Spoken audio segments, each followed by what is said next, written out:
Why we need lazy smart workers to win with AI. What are Pepsi doing to boost pizza sales on DoorDash? And what do your customers think of the delivery channel?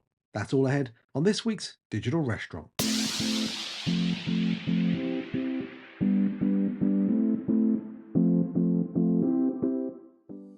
The digital restaurant works like this. We're going to ask each other 5 questions about headlines that affect the worlds of restaurants, off-premise, and technology, that in some way tie back to our book series, Delivering the Digital Restaurant. Are you ready? Let's go.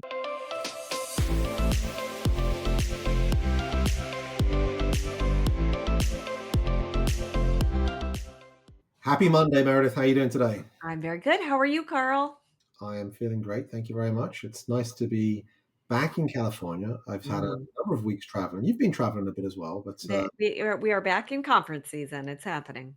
it is. I'm sure we'll talk about where I was last week shortly. But you, first of all, had this week's first question. And wow, if ever there was a topic to talk about on the digital restaurant, and given our 2 books, how to do delivery better. Is that just the one question we're going to do this week? We could just spend our whole time We talking. probably will spend quite a bit of time on this, but I'll try to go fast. We're going to talk a little bit about a report that was put out by InTouch Insights. That's based on 600 mystery shops of delivery, but also a survey of 1,400 US consumers to come up with some interesting things about delivery. We often say, Carl, this is a business where it's do or do not, there is no try.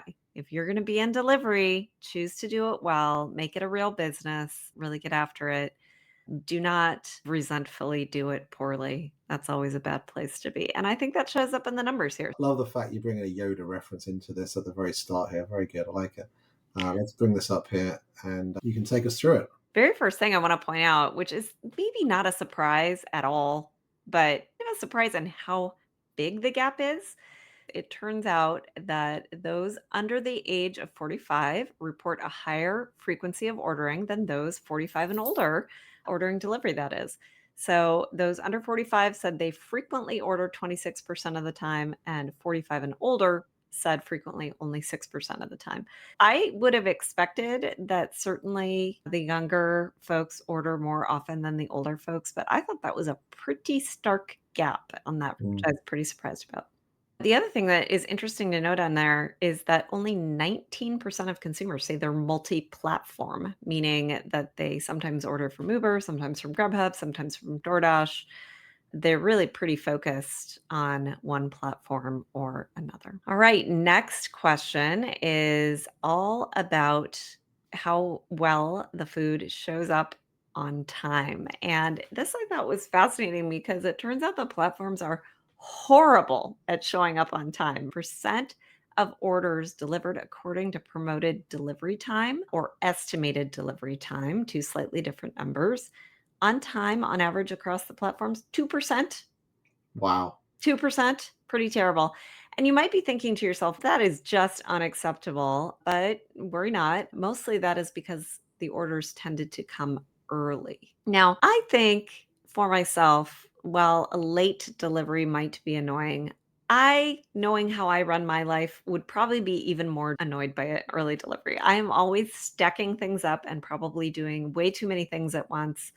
And if something comes early, that probably means I am in the midst of doing something else, still on a call, out walking the dog, getting my kid, whatever. And so for me to have food come early probably means that it's sitting there on my front step degrading. If ever you get the opportunity to be invited round to Meredith's for dinner, don't turn up 15 minutes early because seriously, she's telling the truth here, folks. I am probably doing at least 3 other things. Although many of us might say better early than late, I think the best would be on time, and all 3 platforms are pretty terrible at being on time. Now, that is really about having knowledge about how long it's going to take to get there that is accurate. And I think we all know that the estimated make times inside the delivery platforms are truly estimated, right? I think it is only the Empower Delivery software that knows exactly how long it takes to make things and when they are ready to go and what the station capacity is and how flooded the restaurant is and all those things. I think most software does not know those things. And I think the driving piece of it is almost like the easy part to figure out, if you will. So this to me seems like a symptom of a disjointed network where you've got one person taking the order, one person making the order, and one person delivering the order. Just three very different companies responsible for the whole consumer journey. All right, next up. Not surprisingly, batching causes delays. When a order was batched and the driver completed another delivery first, that order was about 14 minutes later compared to delivering straight to the customer at 20 minutes. So 50% longer to get that order to the customer. And typically, what we find when delivery times are longer, we have less happy consumers. If batching causes longer delivery times and consumers don't like longer delivery times because the food comes at the incorrect temperature, batching is not always a great idea. Now, as we've said before on the show, Carl, I'm not totally against batching. If something's going from the same place to the same place at the same time, it makes all the sense in the world that they should go in the same car with the same driver, right? You really want to leverage that driver's time as well as the gas to drive the car and all kinds of things, right? Makes tons of sense. I think what's showing up here is that the orders aren't always necessarily coming from the same place. They aren't always necessarily going to the same place. And they aren't always necessarily happening at the same time when they get slammed together. Next up is accuracy. You know what I love about this survey, Carl? We often say that in delivery, it's the same things as in every other restaurant: food quality, Yep. speed, accuracy. Like, it's not hard. There's some basic things that matter. And I love that they are measuring those things. For accuracy, the average score was 84% across the three services: DoorDash, Uber Eats, and Grubhub. Some slight variations between them, but 84% overall. Sounds pretty horrible, but it's only a little bit worse than drive-through order accuracy. I think we just saw that a couple of weeks ago. Seems very terrible. It is maybe not that surprising. I think the hard thing about order accuracy in a delivery context is that it's much harder to fix an issue, right? If I get the wrong thing at drive-through, I could probably pull back through the drive-through if I needed to or run inside and get it fixed. If I get the wrong thing via delivery, I'm pretty much SO like, I got a refund, maybe, but I'm probably still hungry. My item is missing or it came with something I'm allergic to. Not a great experience. So I think this is one that between the restaurants and the platforms, they really need to figure out how to solve. When I looked at this one, it looks like there's a blend also in terms of restaurants versus convenience stores. Over recent years, we know restaurants have had to adapt their operations, their back of house to try and address the accuracy issues, much like they had to do when drive-through became a channel. But convenience stores are, as ever, a year or two behind the restaurant channel, and you can see that coming through in the numbers there. That's right. Hey, Restaurant Channel, isn't it great to hear that you're not the digital laggards in the world? No, there are people behind you, including convenience stores. And I think you are exactly right. They are relatively new to this and they are still learning how to do it. Okay, the next one was fees. Also, of course, value is something that consumers care quite a bit about. And the total fees across the three platforms were running around $6. This includes the average delivery fee as well as service fee. In the mystery shop, the mystery shoppers were not able to use things like Dash Pass and Uber One. And so this is reflective of the average fee that they're actually being charged, which varies depending on the restaurant, depending on whether or not they run a promotion, all those kinds of things. About $6 that they're getting charged. Of course, that excludes what the restaurant is being charged. So, not to worry, the total take rate for Uber, DoorDash, and Grubhub quite a bit higher than the $6. But that is what these guys are taking in. When you combine that with, I think it's on the next page, the menu markup. Typically, the menu markup, depending on category, restaurant, was somewhere between 150 and $2. So the consumer overall, if they're just ordering a single item, which hopefully they're not, but if they are, they're paying a $6 fee and a $2 menu markup. They're paying $8 just in what I will describe as convenience fees overall. That's quite a bit. If you're ordering a single item, that could be as much or more than the underlying item itself.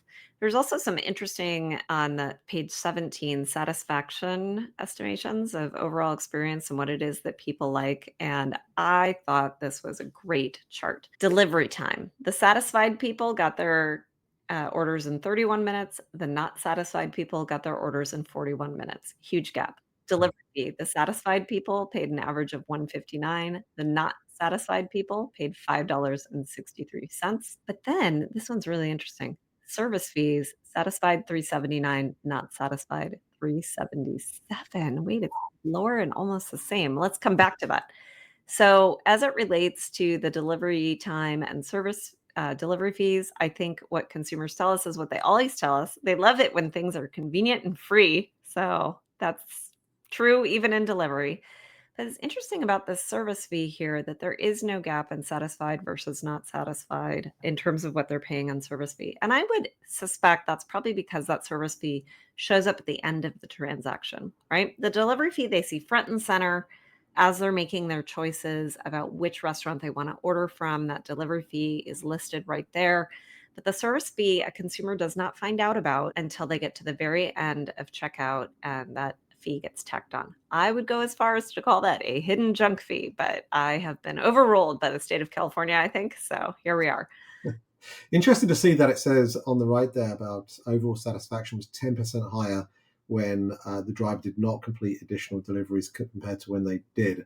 The question for me is that 10% satisfaction worth sometimes, what is it, the $2.99 fee you might pay just to be able to bump your order up to the top? Well, that's a good one. Let's move on. I think the next question is for you, Carl. A futurist take on an AI future. Wait, is this you? Were you the futurist? What happened? Or did you hear something at FS Tech? No, this is not me. This is a gentleman by the name of Mike Walsh, who it's fair to say is pretty impressive. I really enjoyed listening to him talk about the way in which AI is moving in the future and the way in which we should all be considering it. Obviously, FS Tech is largely dedicated to CTOs, CIOs, and I think Mike approached it from the angle of helping people think about this beyond the way in which perhaps most are talking about AI. The one thing I am sure about is if I had $1 for every time those two letters were mentioned during the last few days at FS Tech, I would be a very rich man right now. But I think a lot of people are talking about it in the wrong way. So I want to touch on this in three specific areas, if I may, Meredith, and I'm going to play three different videos. And the first one here is about Mike talking about lazy, smart people and why you need them in your business. Don't work, design work. The most valuable people in your organization today are the people that don't want to work. I know that sounds weird. People often ask me, who should you hire that's good at AI? I say, find the smartest, laziest people you can find, right? Don't hire the person who comes into your office and they're wearing the sharp suit, they will just do whatever you tell them. Find the person who looks at you with that look of resentment because they know they can do 80% of what you do today with a couple of lines of code, right? That's the person you want on your team. And this is the hard part, I think, because one of my clients is Tetra Pak. They make a lot of packaging for the food industry. And when I was talking to them about AI, they were like, we realized early on it wasn't enough just to do AI projects. We had to change the way that the organization made decisions. And that was the difficult part of the transformation, scaling it up.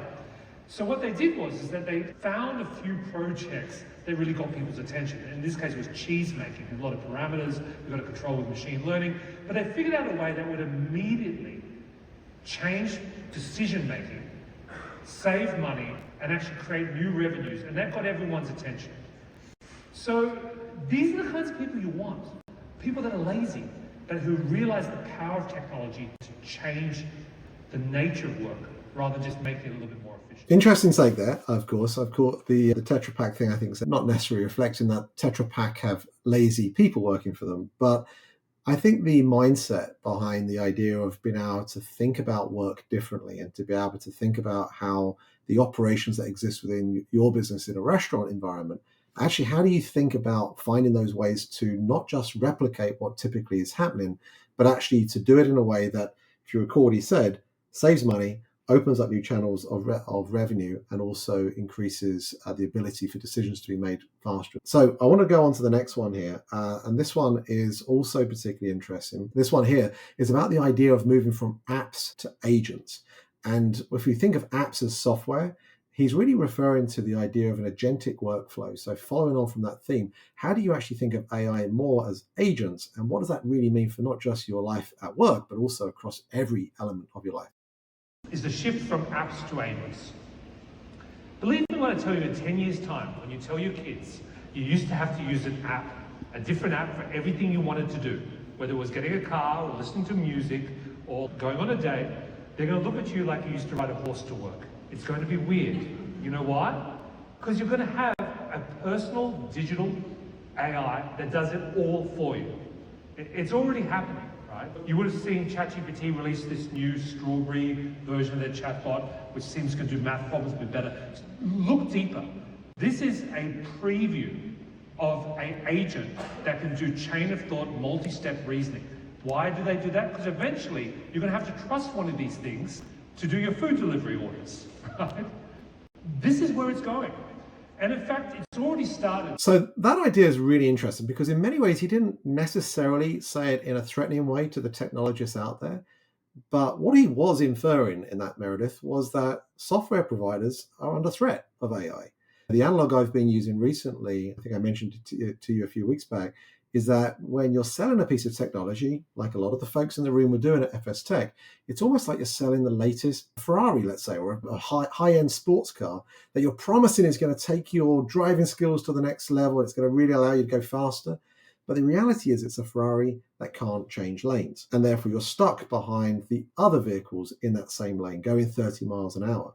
And so when he talks about agentic workflows, what I think is particularly interesting there is the idea of actually saying, what's the work that you need to get done? And how do you build your business and your technology roadmap around that, as opposed to building it around the technologies that you can bring in, and therefore the constraints around how those technologies work and the data entanglement that it causes as well. Last one I want to bring up here is just his tips about where to start, because this in many ways feels just so difficult for many folks to really get their heads around.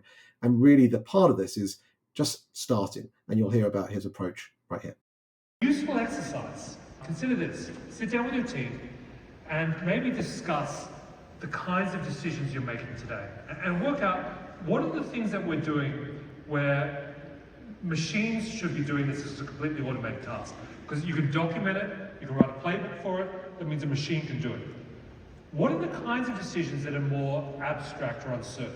So you want machines and human beings working together. Pricing is a great example of this, right? So you want machines to be learning from humans to get smarter with time.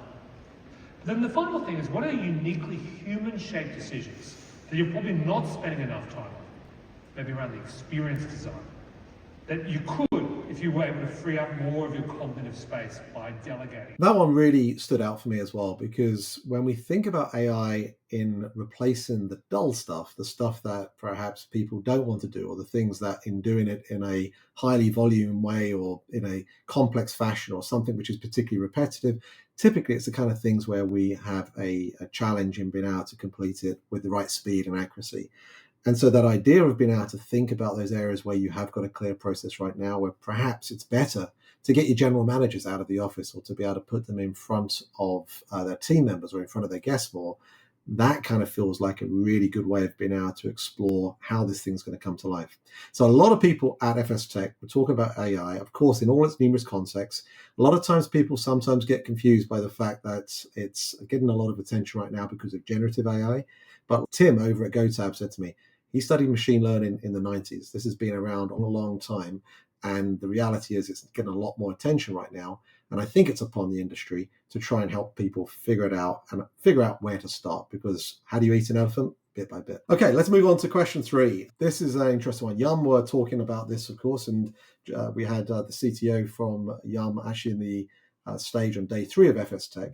But you wanted to talk about how technology is working harder so that people don't have to. So it's a nice follow-on from that last question. Yeah, I think these two questions are related in a lot of ways. As I was listening to you reflect on those videos, really what struck me was what's important that we all know how to do is be human, right? To be present with each other and to guide each other and care for each other, which hospitality is really good at. So how can we focus more on that and do less of the other things? So there's a pair of articles in Restaurant Business Online, one with Jonathan Mays, who interviewed Joe Park at FS Tech.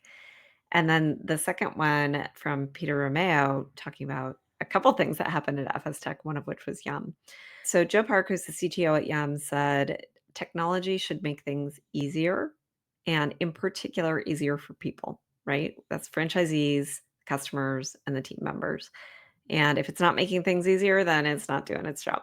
So I thought that was really wise. Yum has rolled out kiosk automation, a proprietary POS, voice AI inventory systems. They are really taking technology seriously. And I think that's a good guiding light to have, that Technology is there to serve the humans, and how do we make their lives better? That was great. What was really interesting is when you pair it with the article from Peter Romeo, he said he has on good reliability, he did not name the source, but good reliability, that Yum has 2,000 employees on their tech team and is spending $650 million a year on technology. So, as much as the team members and franchisees and customers' lives might be easier, that tech team's working pretty hard to make all that happen. And just to put that in perspective, my CapEx budget to spend on actual restaurants when I was at Taco Bell, which admittedly is only a portion of all of the brands that Yum have, and I was just spending corporate capital, this does not include franchise capital,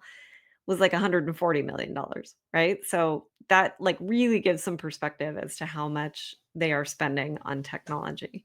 Still not as much as restaurants if you include all those franchise investments across all the different brands and all the different countries, but a really big chunk. They're taking it very seriously and really working hard so that the humans in the restaurants don't have to. Do you think the percentage of revenue dedicated to technology is going to increase over time, Meredith, or do you think it's going to stay relatively static for that reason? That's a great question. I thought another one of the comments that I really liked on LinkedIn about FS Tech was that restaurants are experiencing SaaS fatigue. That was very well said. That probably doesn't apply quite as much to Yum as it does to a small independent restaurant because I'm sure that they are, negotiating every single contract very carefully and building a lot of things in-house, so they're probably not getting jabbed by quite as many SaaS knives as everyone else, but there is only so much room in the P&L. We often estimate that about 2 to 4% of sales end up in tech in some form. That number, it really can't go up a lot more just because there's not a lot of room in the P&L. Ultimately, consumers are not paying restaurants to get tech. They're paying restaurants to get food. And they understand that the food has to be made. So they understand there's employees involved in that. They understand there's a place. So they get that they're paying rent, especially in experiential. If they're getting delivery, they understand that they're paying for convenience. But I don't think that any consumer ever thinks to themselves, I'm paying for tech and I want to pay for tech. All right, Carl, I know you've been waiting a long time for this, but Olive Garden finally offers delivery. I think I want to hear about this because we've been waiting a long time. They're one of the last holdouts. There's 3 companies, big chains in the US who don't deliver. So this is pretty exciting news.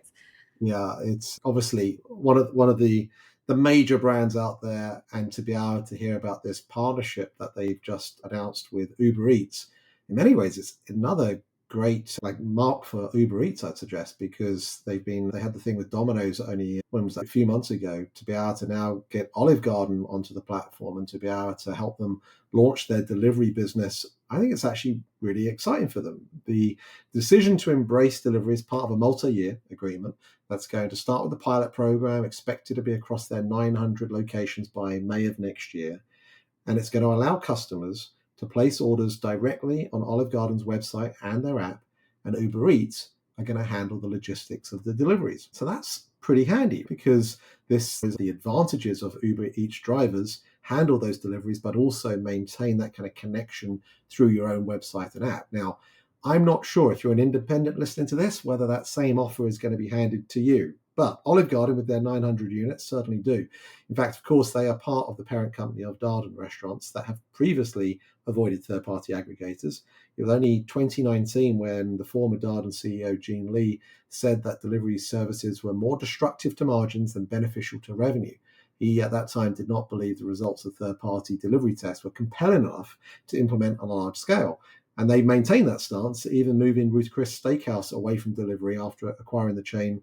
I think they acquired it for something like $715 million. So for them, it's always been quite a clear statement. But consumer behavior has evolved. Olive Garden's leadership's recognized this growing demand for convenient delivery options, and their current CEO, Rick Cardenas, he's acknowledged that customers have shown a willingness to pay higher fees for delivery. Going back to what we discussed in your first question, they value the convenience it provides. And he emphasized that Olive Garden's challenge was finding a delivery solution that wouldn't compromise their team's operations or the guest experience. And so therefore, that's why they decided to work with Uber Eats.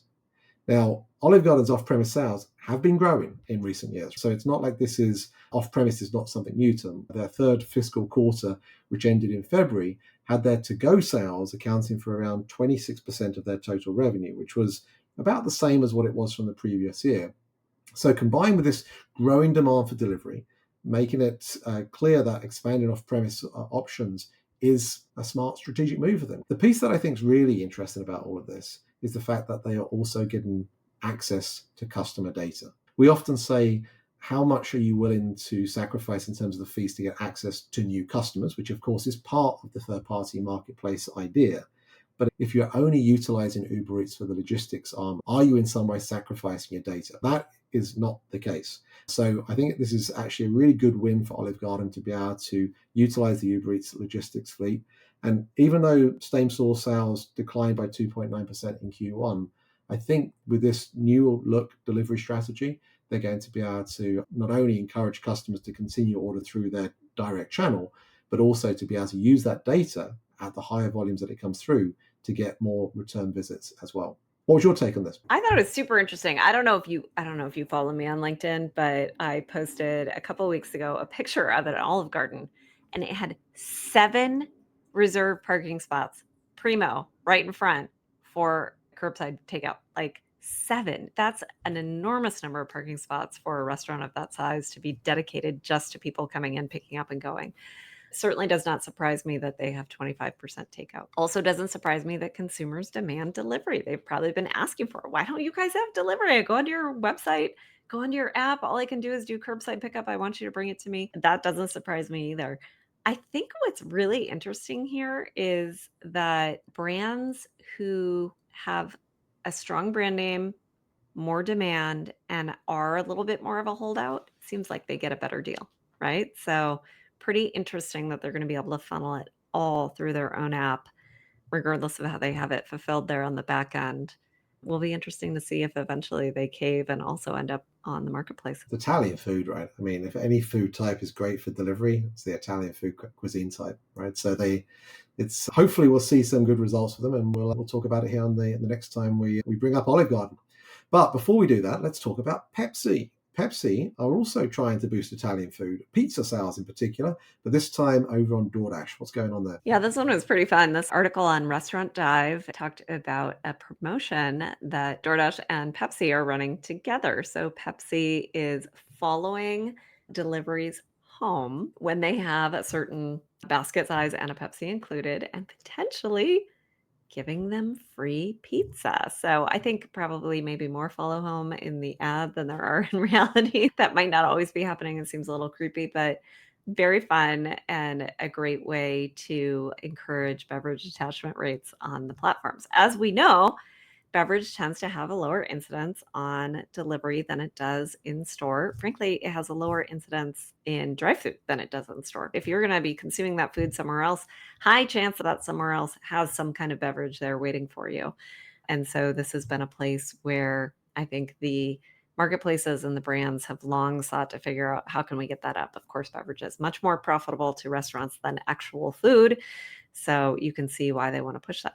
You can also see why Pepsi wants to push it. What this seems is a sign of maturity of this channel. Pepsi, Coke, all CPG companies, of course, spend tons of money in, say, grocery stores with things like slotting fees or purchasing the end cap to drive a promotion, funding a discount, things like that, which you know from your former C-store world. They also do things like that with restaurants, sometimes funding different promotions associated with beverages. And now here they are doing it on platforms. So to me, it seems like a sign of maturity that this is a real channel. This is where consumers are making purchasing decisions, and the CPG companies want to be right there influencing that decision. I think you're right, sign of maturity and probably a reflection on the fact that it's such a large part of this business now. They are putting investment behind it. It's an exciting time. We'll see whether indeed pizza gets sold more on DoorDash when we see some numbers later in the year. Okay, but that is it. We've gone on a bit today, Meredith. We've clearly had lots of news to talk about, but hopefully you stayed with us. Thank you as always for listening. We'd love to hear about your take on whether you think AI is going to take over the industry in the way in which many of the futurists and folks talking about it, FFS Tech, did. And what did you make of that first area when we talked about what delivery needs to do in terms of improving the customer experience? Please leave your comments below. Subscribe if you haven't. Give us a 5-star review if you're feeling kind and happy. And if not, then hopefully either way, we'll see you next time. Until then, thanks for listening. The Digital Restaurant Podcast is available for you to follow and subscribe wherever you listen to your podcasts. Watch us, rate us, and subscribe to The Digital Restaurant on YouTube, and follow along on all our social media digital restaurant channels. Thanks for listening.